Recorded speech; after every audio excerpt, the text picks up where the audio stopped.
Hey, welcome to The Explainer. So today we're diving into something I think a lot of us can relate to, the ambitious but lazy cycle. You know the feeling, right? You've got these huge dreams, but zero energy to actually make them happen. Let's get into it. Does this sound a little too familiar? You've got these incredible goals floating around in your head. Maybe you want to write a novel, finally get in shape, or launch that side hustle. But when it's go time, when you actually have a moment to do the work, you just feel flat, drained. And so you say, I'll get to it tomorrow.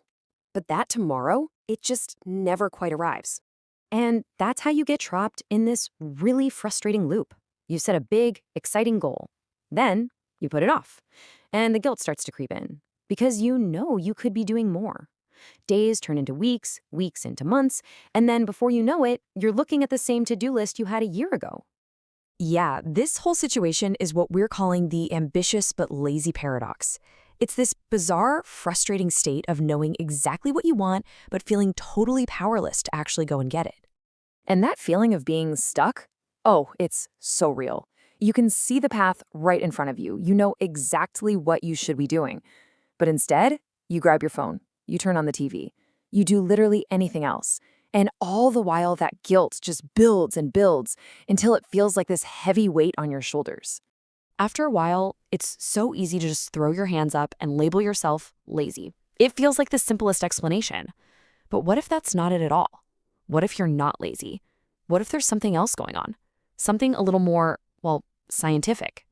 Turns out there really is a scientific reason for why we feel so stuck.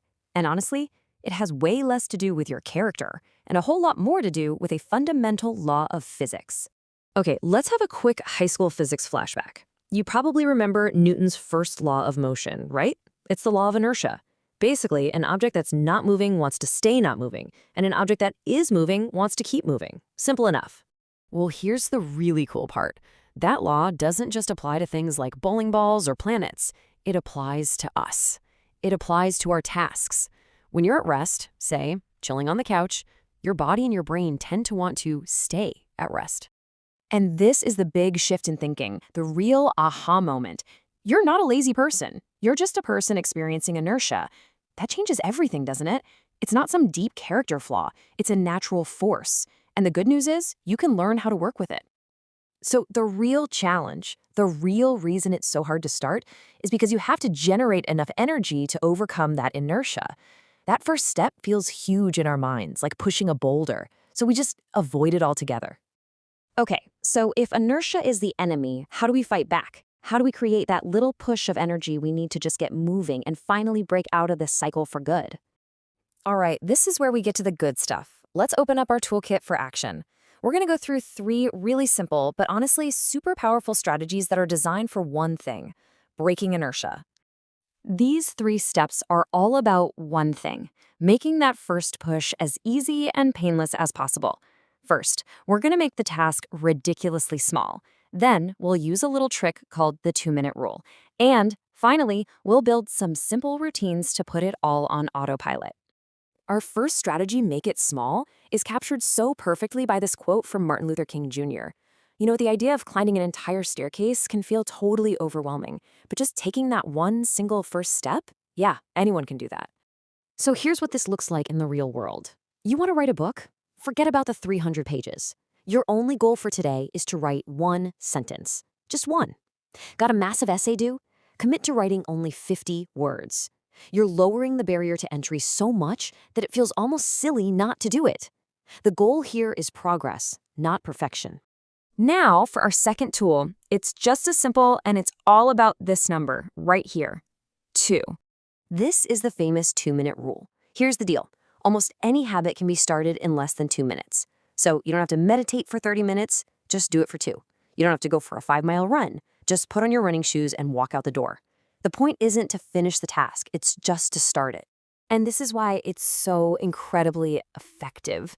Think about pushing a ball that's sitting at the top of the hill. That first push is the hardest part, right? But once you get it rolling, even just a little bit, momentum takes over. You'll often find that after 2 minutes, you just keep going. You've overcome the inertia. And finally, let's talk about building easy routines. Look, willpower is like a muscle, it gets tired. If you're relying on it to get you started every single day, you're going to burn out. Routines make things automatic, they take the decision making out of it. If you want to exercise in the morning, lay your workout clothes out the night before. It's a tiny thing, but it removes one step, one excuse. So we've covered the science, we've gone through the tools. Now let's put it all together and talk about how you can actually start building your fire starting right now. I want you to try a little thought experiment. Instead of a giant mountain you have to climb, think of your ambition as a fire. And maybe after a long time of not doing much, that fire has died down to just a tiny little spark. But here's the thing. Every single small action you take is like adding a little bit of kindling to that spark. Every sentence you write, every 2-minute workout you start, that's all fuel.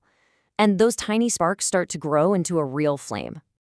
And that really brings us to the most crucial point of all of this. It's not about being perfect. It's not about waiting for some magical burst of motivation. It's just about starting. Consistency will always, always beat perfection. A small, imperfect step taken today is infinitely better than the perfect step you plan to take tomorrow. So I'm going to leave you with this one question. Forget about the huge, overwhelming goal for just a second. What's one tiny spark you can light today, right now? What's the 2-minute version of your goal that you can do to start building your fire? Your future self is waiting for you to begin.